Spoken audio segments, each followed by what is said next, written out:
Sir, hello. Paano po ito? 4x squared minus x plus 3 equals 0. Sample tutorial. Okay, so sagutan natin ito. Isinend sa atin sa Economet, sa TikTok ata. Ayan, so 4x squared minus x plus 3. So, una natin gagawin lagi kapag meron tayong quadratic equation, try lagi ang factoring dahil yon ang pinakamadali. So, dahil meron tayong coefficient itong x squared, ang shortcut sa factoring ng quadratic, trinomial, kapag may coefficient itong x squared ay iminumultiply lang natin yan dito sa constant term natin. So magiging siyang x squared minus x, magiging 4 times 3 plus 12 equals 0.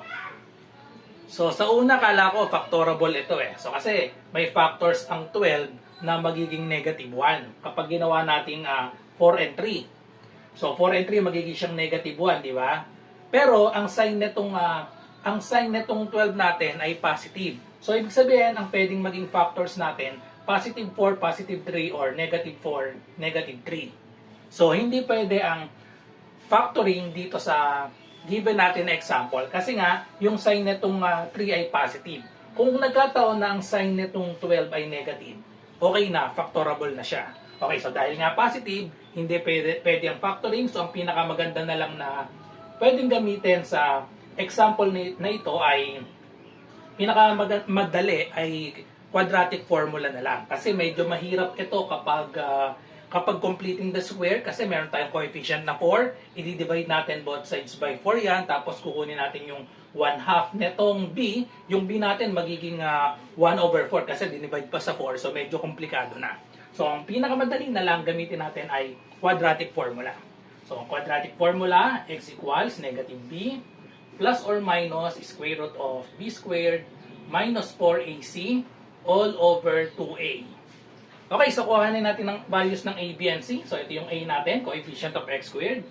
So yan ang a, 4. So ito yung b, coefficient of x. So walang nakasulat, so ibig sabihin nun ay negative 1.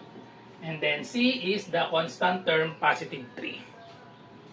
Okay, so just substitute na lang values of a, b, and c sa ating formula. So we have negative, b is negative 1. So magiging dalawa yung negative, negative of negative 1 plus or minus square root of b squared. So again, b is negative 1. Lagyan ng parenthesis para hindi nakakalito. Negative 1 squared minus 4 ac. So ac natin is 4 and 3. So we have 4. So we have, may 4 pa dito sa formula. So ac 4, 3. So 4 times 3 all over 2a. So 2a is 4. Okay, so simplify na lang natin ito. So we have negative of negative 1, so that will be positive 1, plus or minus square root of negative 1 times negative 1, that is positive 1.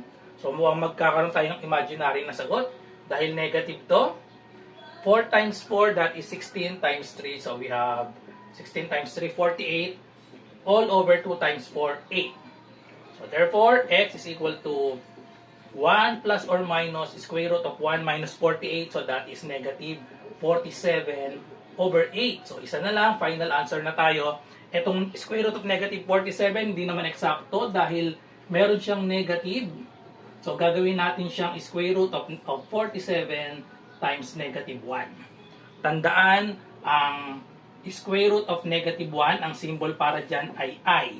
So yan ay imaginary. So pag ihiwalayin lang natin to, square root of 47 times square root of I yan, square root of 1, so that is I. So therefore, final answer natin is 1 plus or minus square root of 47. Yung I, pwede nyong ilagay dito, pwede din naman dito sa harap. So kahit saan. Okay, over 8. So this will be the final answer for this example. 4x squared minus x plus 3. So kung gusto nyo kuhanin yung eksakto or yung approximate, i-calculator lang ang square root of 47. Okay, so that's it. So I hope nagustuhan yung explanation ko para dito. Kung may math question kayo, i-comment nyo lang po sa akin channel, sa FB group, or i-DM nyo ako sa aking messenger na RJ Enseñado. Bye-bye and God bless.